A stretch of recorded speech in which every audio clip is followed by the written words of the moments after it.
नमस्कार दोस्तों, मेरा नाम राहुल साहू। दोस्तों, आज की वीडियो में हम लोग देखेंगे how to block customer and vendor ledger in SAP. आज की वीडियो में आप लोगों को बताऊंगा कि हमें कस्टमर को ब्लॉक करना है या वेंडर को ब्लॉक करना है तो कैसे करेंगे। ब्लॉक करने के बाद कौन कौन से ट्रांजेक्शन नहीं होते और ब्लॉक कस्टमर और वेंडर को क्यों किया जाता है, कुछ रीज़न देखेंगे। रीज़न देखने के बाद इसे प्रैक्टिकल देखेंगे कि एसएपी में उसका टी कोड क्या होता है और उसको ब्लॉक कैसे किया जाता है। दोस्तों, स्टार्ट करने से पहले कि आप लोगों ने मेरे चैनल अभी तक लाइक एंड सब्सक्राइब नहीं किया तो प्लीज लाइक एंड सब्सक्राइब जरूर कीजिए दोस्तों। आइए नेक्स्ट चलते हैं। दोस्तों, एग्जांपल देखते हैं। एक राहुल एक वेंडर है और यहाँ पे एक कस्टमर है। अब क्या हुआ, एसएपी में हमने दो वेंडर ओपन कर दिए राहुल नाम से। एक का कोड था 12345, एक का कोड था 12350। सेम एस एग्जाम्पल देखते हैं कस्टमर का। कस्टमर था समर्थ। समर्थ नाम से दो कस्टमर ओपन हो गए थे, एक का था 51625, एक का था 51630। अब मुझे क्या प्रॉब्लम आ रही थी, जब भी एसएपी में मैं परचेस इनवॉइस बुक कर रहा हूँ या फिर सेल इनवॉइस बुक कर रहा हूँ तो हमेशा मुझे दो कस्टमर दिख रहे हैं या दो वेंडर दिख रहे हैं। तो उस केस में हमसे क्या गलती होती है कि मुझे करना चाहिए था 12345 में परचेस बुक, मैंने कर दिया 12350 में परचेस बुक, तो हमारे ट्रांजेक्शन गलत दिख रहे हैं। सेम एस इसमें आए, कस्टमर कोड 51625 और 630। मुझे माल सेल करना था समर्थ 625 में और मैंने कर दिया समर्थ 630 में। ये ट्रांजेक्शन होते हैं, कभी कभी हम एसएपी में डबल कोड ओपन कर देते हैं। उस केस में क्या होता है, कस्टमर तो एक ही है, वेंडर तो एक ही है, बट इनका कभी कभी एड्रेस चेंज हो गया तो हमें पता नहीं है, तो हमने गलती से ओपन कर दिया। जीएसटी नंबर एक में अपडेट था, दूसरे में अपडेट नहीं था, तो हमें लगा कि नया वेंडर है, नया कस्टमर है, तो नया ओपन कर दिए। इसी तरह कुछ एग्जांपल देखते हैं कि किन रीजन से हम वेंडर और कस्टमर को ब्लॉक करते हैं। उसका फिर प्रैक्टिकल देखेंगे। Why customer code block in SAP. First, if customer block, so we cannot create sales invoice against this customer code। दोस्तों, जैसे मैंने अभी आपको एग्जांपल बताया कि यदि हमने एसएपी में कस्टमर को ब्लॉक कर दिया है तो हम उसका हम सेल्स इनवॉइस नहीं क्रिएट कर सकते। दोस्तों, सेकंड आते हैं, एक duplicate customer name in SAP.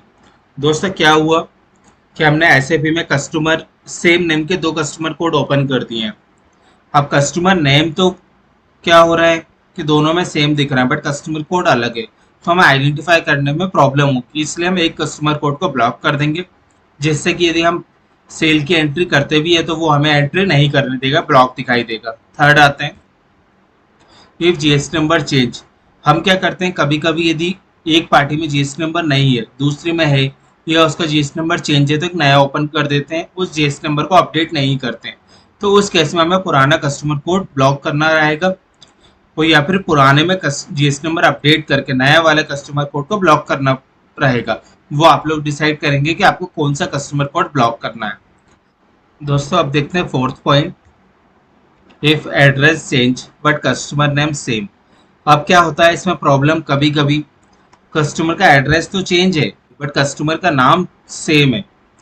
अब हमें यह आइडेंटिफाई करना पड़ता है कि एक्चुअल में दो कस्टमर हैं जिनके नाम सेम है बट एड्रेस चेंज। यदि ऐसा है तो करेक्ट है, अदरवाइज यदि हमने एक कस्टमर हमारा सेम है बट एक में एड्रेस अलग कर दिया, एक में एड्रेस अलग कर दिया, तो एक कस्टमर कोड को हमें ब्लॉक करना रहेगा। नेक्स्ट देखते हैं, fifth, customer name and address both are same but code different, so it's means double customer code in SAP. दोस्तों, फिफ्थ पॉइंट हमसे कह रहा है, यदि हमने एसएपी में कस्टमर का नाम, एड्रेस दोनों ही सेम रखें बट कस्टमर कोड दो क्रिएट हो गया। हमेशा कभी भी आप यदि एसएपी में सेम नेम लोगे तो एसएपी आपको डुप्लीकेट का एरर देगा, बट यदि आपने उस कस्टमर कोड के आगे डॉट लगा दिया, डैश लगा दिया, तो फिर वो आपको डुप्लीकेट का एरर नहीं देगा। दोस्तों, इस केस में क्या होगा, इस केस में हम एक कस्टमर कोड को ब्लॉक कर देंगे आइडेंटिफाई करके कि हमें पुराना वाला कंटिन्यू करना है या नया वाला कंटिन्यू करना है, जिसमें हमारे ट्रांजेक्शन कम होंगे या जिसमें ट्रांजेक्शन बिल्कुल नहीं होंगे उस कस्टमर कोड को हम ब्लॉक कर देंगे, और जिसमें ट्रांजेक्शन होंगे उसको कंटिन्यू करेंगे। ये हो गया कस्टमर कोड को ब्लॉक करने के रीजन।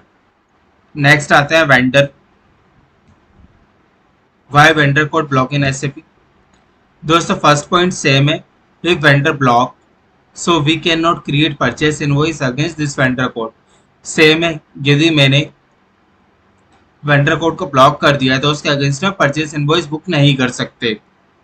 तो ये वेंडर का एग्जांपल जैसे हमने देखा था कि राहुल नाम के दो वेंडर कोड क्रिएट हो गए थे, तो हम क्या करेंगे, एक राहुल को ब्लॉक करेंगे, दूसरे राहुल के साथ कंटिन्यू करेंगे बिजनेस। नेक्स्ट आते हैं, रेस्ट ऑल आर सेम। दोस्तों इसके अलावा जितने भी हम कस्टमर में पॉइंट देखे हैं वो सब वेंडर में अप्लाई होते हैं, जैसे कि जीएसटी नंबर, एड्रेस चेंज, दोनों के नाम सेम है वेंडर में, ये दोनों का एड्रेस चेंज है, वो सब इसमें एप्लीकेबल होते हैं। दोस्तों जैसे हम कस्टमर को ब्लॉक करते समय जो जो रीज़न हमें आइडेंटिफाई करने हैं, जो जो रीज़न हमें याद रखने हैं, सेम एस आपको वेंडर में भी वही रीज़न याद रखने हैं। किस वेंडर को ब्लॉक करना है ये सब आप पे डिपेंड करेगा, ये आपको चेक करके करना रहेगा कि दोनों वेंडर में से किस में ट्रांजेक्शन है किस में नहीं है, ये हम चेक करके ही कर सकते हैं। नेक्स्ट आते हैं इसके टी कोड देखते हैं कि टी कोड क्या होता है, फिर इस एसओपी में प्रैक्टिकल करके देखेंगे। तो सर टी कोड होता है BP business partner. BP T code से ही हम कस्टमर और वेंडर दोनों क्रिएट करते हैं। दोस्तों इसकी मैं वीडियो ऑलरेडी बना चुका हूँ, आप चाहें तो मेरी प्लेलिस्ट में जाकर चेक कर सकते हैं बिजनेस पार्टनर की। अभी हम देखेंगे कि ब्लॉक कैसे करते हैं कस्टमर को और वेंडर को। आइए एसएपी पे चलते हैं, प्रैक्टिकल देखेंगे। यहाँ पे आप टाइप करेंगे टी कोड बीपी।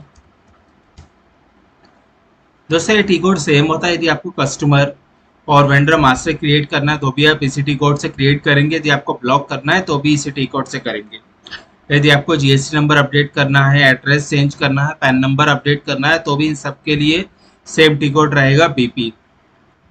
आइए एग्जाम्पल देखते हैं।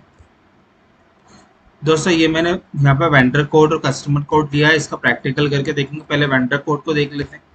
यहाँ पे टाइप करूँगा, एंटर करूँगा, डिस्प्ले में बीपी रोल में जो भी आपकी कंपनी हो वो सिलेक्ट कर लीजिए।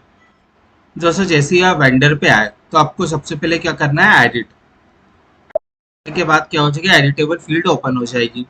उसके बाद आपको स्टेटस पे जाना है, स्टेटस क्लिक करने के बाद यहाँ पे आपको दिखेगा लॉक, सेंट्रल क्या करेंगे, सेंट्रल ब्लॉक। तो सर इस केस में क्या होगा, इस केस में हम इस वेंडर के अगेंस्ट में कोई भी परचेज बुक नहीं कर सकते। तो सर एक हमने कर दिया यहाँ पे सेंट्रल ब्लॉक। सेकंड आते हैं, यदि सपोज आपकी कंपनी कोड है 1000 कंपनी कोड में यदि मुझे बुक करना है तो मैं सिलेक्टेड कंपनी कोड करूँगा। यदि यदि मेरी सपोज 5 या 10 कंपनी कोड है, अलग अलग प्लांट है, तो मैं क्या करूँगा, कंपनी कोड को ब्लॉक करूँगा। तो पर्टिकुलर एक प्लांट में ब्लॉक है या सभी प्लांट करना है, इस कस्टमर को क्या कर रहे हैं, 1000 प्लांट में ब्लॉक कर रहे हैं, डेटा में ब्लॉक कर रहे हैं। तो सबसे पहले लॉक पे क्लिक करेंगे, सेंटर ब्लॉक पे, सेकंड करेंगे कंपनी कोड पे, तो इसके बाद आप सेव कर देंगे। यदि मुझे अब इस वेंडर के अगेंस्ट में कोई भी परचेस इनवॉइस बनाना है तो मैं नहीं बना सकता हूँ, हमारा वेंडर कोड फुली ब्लॉक हो गया है, इस वेंडर कोड को हम यूज नहीं कर सकते हैं। नेक्स्ट देख लेते हैं, कस्टमर स्लैश एन से बैक ठीक और टाइप करेंगे बीपी। तो एंटर करने के बाद आपको स्क्रीन इस तरह से दिखाई देगी। वापस आपको कस्टमर कोड टाइप करना है जो मैंने यहाँ पे कॉपी करके रखा है। कस्टमर कोड को कॉपी किया, पेस्ट किया, एंटर किया। वापस में क्या करूँगा, यहाँ पे एडिट पे क्लिक, एडिट में क्लिक करेंगे तो आपको दो प्लेस बताया था, एक बताया था यहाँ पे आपको ब्लॉक करना है, सेकंड बताया था कंपनी कोड। कंपनी कोड में आने के बाद आपको यहाँ पे आना है कस्टमर, उसके बाद यहाँ पे आपको सेम प्रोसेस कंपनी वाइज या फिर ऑल कंपनी में, अभी सिलेक्टेड कंपनी कोड में करेंगे और सेव कर देंगे।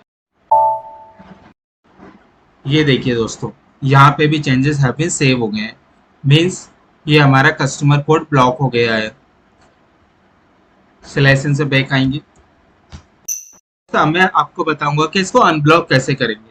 सेम प्रोसेस रहेगी बट एक बार आपको प्रैक्टिकल दिखा देता हूं दोस्तों।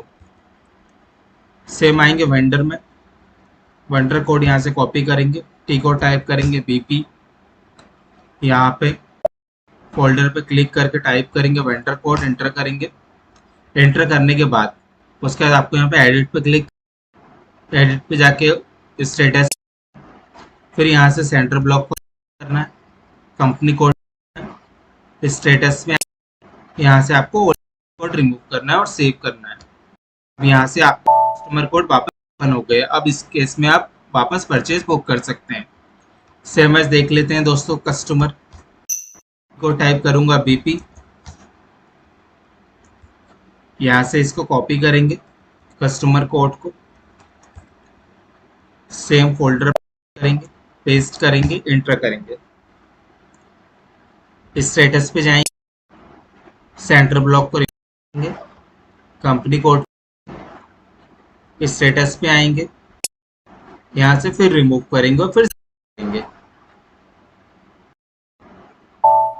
ये दोस्तों सिलेक्शन से बैक आएंगे।